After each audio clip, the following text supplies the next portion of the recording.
নমস্কার, Rishibani institute of Vedic অ্যাস্ট্রোলজির পক্ষ থেকে স্বাগত জানাই আজকের জ্যোতিষ আলোচনায়। আমি শান্তনু আপনাদের সঙ্গে। আলোচ্য বিষয় মে মাস এবং তুলা রাশি। তুলা রাশি বা লগ্নের মানুষদের জন্য এই মে মাসে কি কি সাবধানতা অবলম্বন করতে হবে। কারণ পঞ্চমে রাহু, ষষ্ঠে শনি, একাদশে কেতু, শুক্র সে একটা বড় সময় ধরে অষ্টমে রয়েছে, তাই সচেতন তো থাকতেই হবে। প্রথম যে দিকটি খেয়াল রাখতে হবে সেটি হলো ড্রেনেজ অফ মানি, সেটাকে অ্যাভয়েড করতে হবে। অকারণ অপ্রয়োজনীয় জিনিসপত্র কিনবার আগ্রহ সেটা অফ করতে হবে। অর্থাৎ জিনিসপত্র প্রয়োজনে তো আপনি অবশ্যই কিনবেন, কিন্তু সেটা যেন কোনোভাবেই অপ্রয়োজনীয় জিনিসপত্র কেনা না হয়, এটা খেয়াল রাখতেই হবে। যাই কিনুন না কেন সেটা যেন প্রয়োজনে হয় এবং সেটার জন্য আপনার উপরে যেন ফিনান্সিয়াল বার্ডেন ক্রিয়েটেড না হয়। বাবার শরীর স্বাস্থ্য নিয়ে সচেতন থাকতে হবে। যদিও তুলা রাশির নবমে দেবগুরু বৃহস্পতি রয়েছেন, কিন্তু তুলার জন্য বৃহস্পতি হলেন ষষ্ঠপতি। তিনি যখন নবমে রয়েছেন এবং ভীষণ অ্যাক্টিভ কন্ডিশনে রয়েছেন, বাবার শরীর নিয়ে দুশ্চিন্তা বাড়তে পারে। বাবার সঙ্গে সম্পর্ক এটা খুব ভালো রাখার চেষ্টা করতে হবে, কারণ এরপরেই আপনি বাবার থেকে কিছু প্রাপ্ত হতে চলেছেন। কর্মক্ষেত্রে ঠান্ডা থাকুন, কারণ এই সময় একাদশে কেতু, আপনি পুরোপুরি সাকসেসফুল হবেন না। কর্মক্ষেত্র, পেশার ক্ষেত্র থেকে যে গেইন আমরা এক্সপেক্ট করি, এই সময় সেটা আপনি পাবেন না। তাই নিজেকে যতটা সম্ভব নিয়ন্ত্রণে রাখার চেষ্টা এটা করতে হবে। নিজের প্রতি খেয়াল রাখতে হবে এবং প্রত্যেকটি কাজ সিস্টেমেটিক ওয়েতে করতে হবে। ব্যবসা করছেন, চেষ্টা করে যাচ্ছেন, প্রচুর খাটছেন, গুছিয়ে ব্যবসা করার পরিকল্পনা রাখছেন, কিন্তু ফুটফল হচ্ছে না। অফিসে বা দোকানে বা ব্যবসার জায়গায় লোক আসছে না, না আসারই কথা। কারণ একটাই, একাদশে এখন কেতু অবস্থান করে রয়েছে। যতই চেষ্টা করুন না কেন, ম্যাসিভ আর্নিং এটা কিন্তু এই সময় আপনি পাবেন না। সমস্যা রয়েছে, বাধা এই সময় কিন্তু রয়েছে। এই সময় তুলা রাশি বা লগ্নের মানুষদের দ্বারা অনিচ্ছাকৃত কিছু ভুল হওয়ার সম্ভাবনা রয়েছে। আপনি জানেন বিষয়টা, আপনার নলেজে আছে, বাট ভুল হয়ে গেল, এরকম কিছু সমস্যা কিন্তু হতেই পারে।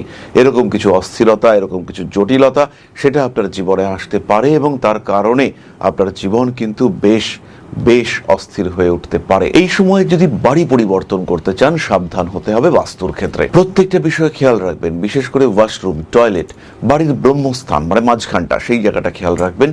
বাড়ির সিঁড়ি কোন দিকে আছে, কারণ সিঁড়ির দিকটা ভীষণ ম্যাসিভ হয়। সেই বাড়ি বা ফ্ল্যাটে লিফট রয়েছে কিনা, দরজার থেকে কোন দিকে লিফট রয়েছে, এরকম ছোট্ট ছোট্ট বিষয় দেখবেন। কিচেন, রান্নাঘর, মিটার বক্স, যেখানে ডিস্ট্রিবিউশন বক্স আছে, এই প্রত্যেকটা বিষয় দেখবেন এবং তারপরেই ডিসিশন নেবেন এই ফ্ল্যাটটা কিনবেন কিনা। পঞ্চমের রাহু রয়েছে, যারা পড়াশুনোর ক্ষেত্রে রয়েছেন, হতেই পারে আপনার সন্তানের তুলা রাশি এবং তার ক্ষেত্রে পড়াশুনোর কতটা চাপ আসছে, পড়াশুনোর উপরে প্রেশার আসছে কিনা, এই বিষয়গুলো খেয়াল রাখতে হবে। এই সময় পড়াশুনোর দিক থেকে কিন্তু সে বেশ কিছুটা সমস্যার মধ্যে থাকতে পারে। লাস্টলি বলবো, পঞ্চমের রাহু রয়েছে, তুলা রাশি বা লগ্নের মানুষরা তারা বিভিন্ন দিকে চিন্তা করেন। তাদের চিন্তার লেভেল কিন্তু আলাদা। বায়ু তত্ত্ব এবং চর প্রকৃতির রাশি, একসঙ্গে 10টা বিষয় তারা ভাবতে পারেন। তাদের ভাবনা চিন্তার লেভেল ডিফারেন্ট, এ বিষয়ে আমার কোনো সন্দেহ নেই, কোনো সংশয় নেই। এই তুলা রাশি বা লগ্নের মানুষরা এরা কিন্তু স্যাটিসফ্যাকশনের একটা অভাবে ভোগেন, তাই তারা সবসময় নিজের সেক্টরটাকে বাড়িয়ে তুলতে চান। এর জন্য কখনো তারা পার্টনারশিপ বিজনেস করেন, কখনো তারা স্টক মার্কেটে ইনভেস্ট করেন, কখনো ফাটকা টাকা পয়সা উপার্জনের নিরিখে কোনো ইনভেস্ট করেন, ক্রিপ্টোতে ইনভেস্ট করেন, ফরেন কারেন্সিতে ইনভেস্ট করেন। এইরকম ফাটকা টাকা পয়সা এই সময় আপনি পাবেন না। যতই চেষ্টা করুন, যতই প্রয়াস করুন, ফাটকা টাকা পয়সার দিকে তাকানো এটা বিপজ্জনক হতে পারে। সাবধান হতে হবে স্টক মার্কেটে ইনভেস্টমেন্টের সময়েও। হতেই পারে আপনার বিরাট অভিজ্ঞতা, হতেই পারে আপনি বহুদিন ধরে লাভ করে আসছেন, কিন্তু সেই ক্ষেত্রেও আমি বলবো যে কোনো ইনভেস্টমেন্ট, সেটা ছোট্টও হতে পারে, তার আগে খুব ভালো করে মার্কেট সার্ভে করুন, স্টাডি করুন, তারপরে আপনি ইনভেস্টমেন্টের চিন্তা ভাবনা করুন।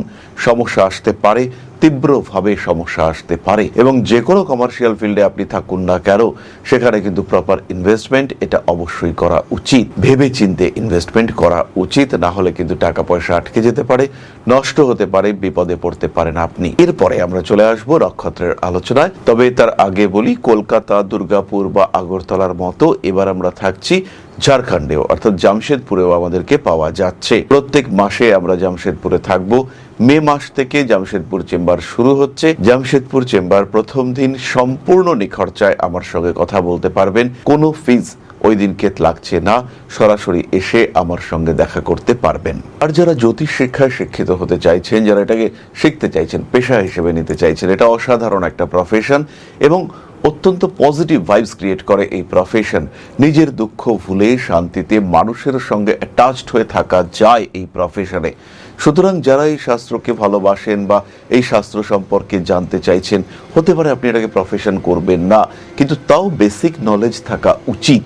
সরাসরি ভর্তি হন ঋষিবাণীতে, জ্যোতিষ শিখুন নিজের মতো করে। অনলাইনে শিখতে পারেন, অফলাইনে শিখতে পারেন এবং তার সঙ্গে সঙ্গে প্রি রেকর্ডেড ভিডিও ক্লাসের মাধ্যমে শিখতে পারেন। আপনার সময় মতো, আপনার ডিউরেশন অনুযায়ী আপনি জ্যোতিষ শিখবেন। ক্লাস থাকবে আপনার কাছে, সরাসরি শিখুন ধীরে সুস্থে। বিশুদ্ধ জ্যোতিষ, বৈদিক জ্যোতিষ নিজের মতো করে শিখুন। তাহলে ভর্তি হন ঋষিবাণীতে, আমার তত্ত্বাবধানে জ্যোতিষ শিক্ষা গ্রহণ করুন। তাহলে এবার নক্ষত্র, তুলা রাশির প্রথম নক্ষত্র চিত্রা। মে মাসে চিত্রা নক্ষত্রের মানুষদের অর্থনৈতিক দিক থেকে চাপ আসতে পারে প্রথম 15 দিন। 17 তারিখ থেকে 23 তারিখ পর্যন্ত বাহন সম্পর্কিত জটিলতার মধ্যে পড়তে পারেন চিত্রা, এবং এই সময় আপনার গাড়ি পুলিশি ঝামেলার মধ্যেও পড়তে পারে। স্পিডের উপর নিয়ন্ত্রণ রাখুন। যদি আপনি বাইক রাইডার হয়ে থাকেন, প্রপার হেলমেট, প্রপার ডিভাইস ব্যবহার করার চেষ্টা করুন। বেশ কিছু বিপজ্জনক কাজ, ক্রিয়েটিভ কিছু কাজকর্ম, ফটো তুলতে চলেছেন এবং এমন একটা জায়গা থেকে আপনি ফটোটা তুললেন যেটা আপনার জন্য সঠিক হলো না, এমনভাবে ফটোটা আপনি তুললেন যেটা আপনার জন্য খুব একটা পজিটিভ হলো না। ফটো তুলতে গিয়ে আপনার পায়ে চোট লাগলো, কোনো একটা বিপজ্জনক পজিশনে আপনি ফটো তুলতে গেলেন এবং ঝামেলায় পড়লেন। এরকম ঘটনা আপনার সঙ্গে ঘটতে পারে, আপনি বেকায়দায় পড়তে পারেন। সুতরাং ক্রিয়েটিভিটি, ইনোভেশন সবকিছু করুন, কিন্তু কোনো রকম বিপদ সীমা অতিক্রম না করে। নিজের টাকা পয়সা সেভিংস এর উপরে নজর রাখার চেষ্টা করুন। অকারণ খরচ বিপজ্জনক হতে পারে। মান সম্মান, যশ, প্রভাব, প্রতিপত্তি ইত্যাদি বৃদ্ধির সম্ভাবনা অনেকটাই বেশি। অনৈতিক কার্যাবলী থেকে নিজেকে দূরে সরিয়ে রাখার চেষ্টা করতে হবে। প্রিয় ব্যক্তির সঙ্গে সুসম্পর্ক বজায় রাখুন। আপনজনদের শরীর স্বাস্থ্য নিয়ে অল্প বিস্তর দুশ্চিন্তা সৃষ্টি হতে পারে। ভাই বোন এদের সঙ্গে সুসম্পর্ক বজায় রাখার চেষ্টা করতে হবে। বাড়ি পাল্টাতে বাধ্য হতে পারেন। প্রেমিক কিংবা প্রেমিকার স্বাস্থ্য নিয়ে বাড়তে পারে দুশ্চিন্তা। সমস্ত রকম আইনি জটিলতা থেকে নিজেকে ফ্রি রাখার চেষ্টা, এটা অবশ্যই আপনাকে করতে হবে। পরবর্তী নক্ষত্র স্বাতী। হঠাৎ করে কিছু প্রাপ্তিযোগ এটা স্বাতীর ক্ষেত্রে দেখতে পাওয়া যায়, এবং যদি এটা অর্থনৈতিক উন্নতি হয়, হাতে যদি টাকা পয়সা আসে, তাহলে সেই টাকা পয়সা প্রপার ওয়েতে খরচ করার মেন্টালিটি রাখতে হবে। এই সময় জীবনে কিছু নতুন বন্ধু, প্রেমিক প্রেমিকা এরা আসতে পারেন। তারা যে সবসময় সঠিক হবেন তা কিন্তু নাও হতে পারে। রিলেশনশিপের ক্ষেত্রে কিছু অস্থিরতা সৃষ্টি হওয়ার সম্ভাবনা রয়েছে এবং কোনো অদ্ভুত সম্পর্ক, সেখানে কিছু জটিলতা সৃষ্টি হতে পারে। সন্তানের শরীর স্বাস্থ্য নিয়েও কিন্তু কিছুটা দুশ্চিন্তা থাকছে। পঞ্চমে রাহু, এটা খুব একটা পজিটিভ বা বেনিফিশিয়াল ইভেন্ট নয়। বাবার শত্রু বা বাবার মাতৃকুল, মানে বাবার মামা বাড়ি, মানে আপনার ঠাকুমা, আপনার দিদা, এই সমস্ত মানুষের সঙ্গে সম্পর্কযুক্ত ব্যক্তি, তাদের দ্বারা কিছুটা ডিস্টার্বড সিচুয়েশনের মধ্যে আপনি পড়তে পারেন। কিছু কিছু সময় স্বাতী নক্ষত্রের মানুষরা গোপন শত্রুতার সম্মুখীন হতে পারেন, আর আপনার কাজকর্ম, আপনার ক্রিয়েটিভ কাজকর্ম, সেগুলো চুরি হয়ে যাওয়ার একটা সম্ভাবনা সেটাও কিন্তু তৈরি হতে পারে। কোনো রকম ইনফেকশন, কোনো রকম অস্থিরতা, সেগুলো অ্যাভয়েড করার চেষ্টা করতে হবে। শরীরের রোগ ব্যাধি হলে পরে ট্রিটমেন্ট করিয়ে নিতে হবে একদম প্রপার ওয়েতে, একদম প্রপার টাইমে, না হলে কিন্তু আপনি সমস্যার মধ্যে পড়তে পারেন। পুরনো প্রেম ফিরে আসার একটা সম্ভাবনা দেখতে পাওয়া যায়। সমস্ত রকম অনৈতিক কার্যাবলী থেকে নিজেকে দূরে সরিয়ে রাখুন। গুপ্ত শত্রুতা এড়িয়ে চলার চেষ্টা অবশ্যই করা উচিত। ধাপে ধাপে নিজের লক্ষ্যের দিকে এগিয়ে যেতে হবে।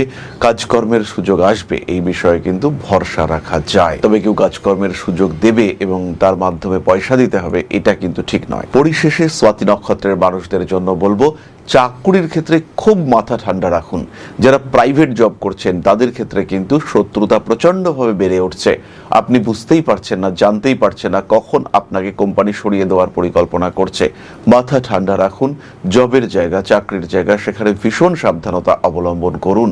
অস্থিরতা বাড়তে পারে অশান্তি, এবং সেখান থেকে নিজেকে যতটা সম্ভব সাবধান সচেতন রাখবার চেষ্টা করুন। পরবর্তী নক্ষত্র বিশাখা। মে মাসে বিশাখা নক্ষত্রের জীবনে যে মারাত্মক কিছু সমস্যা আসতে পারে এরকম একেবারেই নয়, তবে বাবা মার শরীর স্বাস্থ্যের দিকে একটু খেয়াল রাখতে হবে। পড়াশোনা ঠিকঠাকভাবে করুন। মন কিছুটা ডাইভার্টেড হতে পারে, আর রিলেশনশিপের কারণে পড়াশোনা বাধাপ্রাপ্ত হতে পারে। যে সিস্টেমে পড়াশোনা করছেন, যে ওয়েতে পড়াশোনা করছেন, সেখানে কিছু সমস্যা সৃষ্টি হতে পারে। বাবার শরীর স্বাস্থ্য নিয়ে কিছু দুশ্চিন্তা বৃদ্ধির সংযোগ দেখতে পাওয়া যায়। পারিবারিক অশান্তি সৃষ্টি হতে পারে। মান সম্মান, যশ, এই সমস্ত দিকে ভীষণভাবে খেয়াল রাখার চেষ্টা অবশ্যই করতে হবে। প্রত্যেকটা বিষয় খুঁটিয়ে করুন, নিখুঁতভাবে প্রত্যেকটা বিষয় করবার চেষ্টা করুন। মানসিক দিক থেকে অস্থিরতা বাড়তে পারে, নিজেকে ভালো রাখার চেষ্টা অবশ্যই করতে হবে।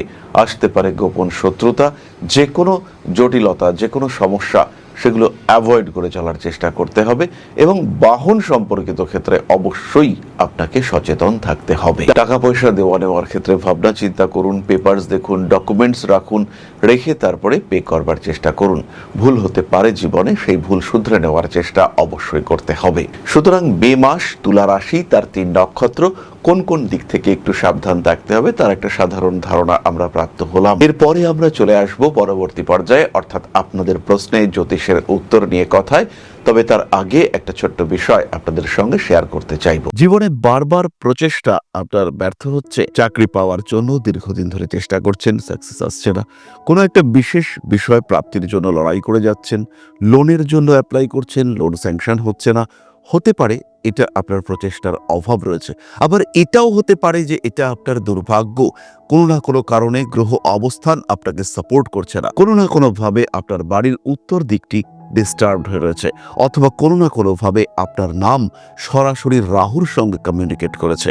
এর কারণে কিন্তু ক্রমাগত দুর্ভাগ্য আপনাকে গ্রাস করতে পারে, ক্রমাগত অস্থিরতায় ডিস্টার্ব হতে পারে আপনার সাধারণ জীবন, পারিবারিক জীবন, সাংসারিক অবস্থা, রাজনৈতিক ক্ষেত্র কিংবা কর্মক্ষেত্র। এই জায়গা থেকে, এই সমস্যা থেকে নিজেকে বার করে নিয়ে আসার জন্য একজন জ্যোতিষ হতে পারে আপনার শ্রেষ্ঠ বন্ধু। তাই সমস্যা যদি কন্টিনিউয়াস হয়, নিজেকে যদি একটু ভালো রাখতে চান, সেই ক্ষেত্রে সরাসরি সংযোগ করুন আপনার জ্যোতিষ বন্ধুর সঙ্গে। জ্যোতিষশাস্ত্র এমন একটা শাস্ত্র যেটা আপনার প্রবলেমগুলোকে চিহ্নিত করতে সাহায্য করবে। আমি কখনো বলবো না যে এই শাস্ত্র ম্যাজিক, আমি কখনো বলবো না যে আপনার ভাগ্যকে সম্পূর্ণ বদলে আপনাকে বিরাট একটা জায়গায় আমরা পৌঁছে দেব, কিন্তু যেটা আপনার চাহিদা, যেটা আপনি পেতে পারেন কিন্তু পাচ্ছেন না, সেটা পেতে আপনাকে সাহায্য করব। যতটুকু আপনার এবিলিটি, তার 100%কে ইউটিলাইজ করতে আমরা আপনাকে সাহায্য করব। ম্যাজিক নয়, লজিকে বিশ্বাস করতে শেখাবো আমরা, আর আপনার জীবন থেকে ম্যাক্সিমামটা পাওয়ার সুযোগ আমরা আপনাকে করে দেব। সুতরাং জীবনে বারবার আঘাত পেতে পেতে যখন থেমে যেতে চলেছে আপনার জীবন, সেই সময় সরাসরি যোগাযোগ করুন, কোনো রকম দেরি না করে ইমিডিয়েট কানেক্ট করুন আমাদের সঙ্গে। ঋষিবাণী রয়েছে আপনার পাশে, আমরা রয়েছি আপনার পাশে। বাধা, বিপত্তি, সমস্যা এগুলো জীবনের অঙ্গ, আর পজিটিভিটি সেটাও জীবনের অংশ। তাই বাধা বিপত্তিকে পাশে সরিয়ে রেখে পজিটিভিটিতে বাঁচার সুযোগ খুঁজে নিতে সরাসরি যোগাযোগ করুন ঋষিবাণীতে।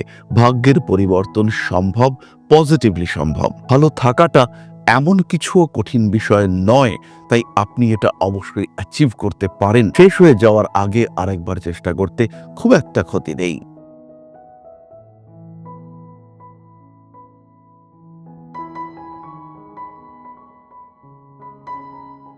তাহলে এবার আমরা চলে এসেছি আপনাদের প্রশ্ন পর্যায়ে। প্রশ্ন করেছেন Dipankar Chakraborty, 26/11/1998 AM, place of birth Kolkata. মে মাস কেমন যাবে? দীপঙ্কর, প্রথমেই বলি, মে মাসে প্রফেশনাল কিছু ইস্যু ক্রিয়েটেড হতে পারে, চাকরি পাল্টাবার চিন্তা এটা দেখা যেতে পারে। দ্বিতীয় বিষয়টি হলো রিলেশনশিপের ক্ষেত্রেও তোমার কিন্তু বেশ অগ্রগতি দেখতে পাওয়া যাবে। যার সঙ্গে তুমি সম্পর্কে আছো তাকে কনভিন্স করে বিয়ের জন্য প্রস্তুত করার চিন্তা এটা অবশ্যই করা যেতে পারে।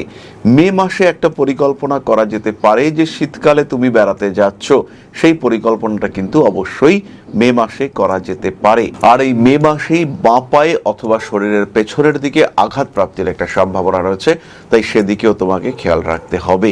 বাইক চালালে একটু সাবধানতা, একটু আস্তে চালাবার মানসিকতা এটা নিয়েই চালাতে হবে। তাহলে আজকের আলোচনা আমরা আর দীর্ঘায়িত করব না। সবাই সুস্থ থাকুন, ভালো থাকুন।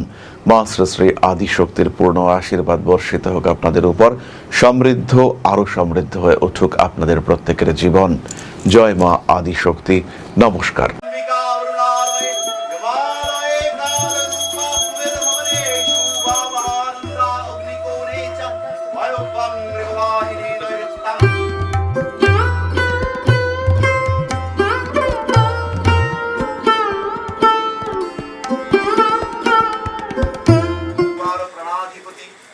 दक्षिणा कालिका परिषदाय स्वाहा।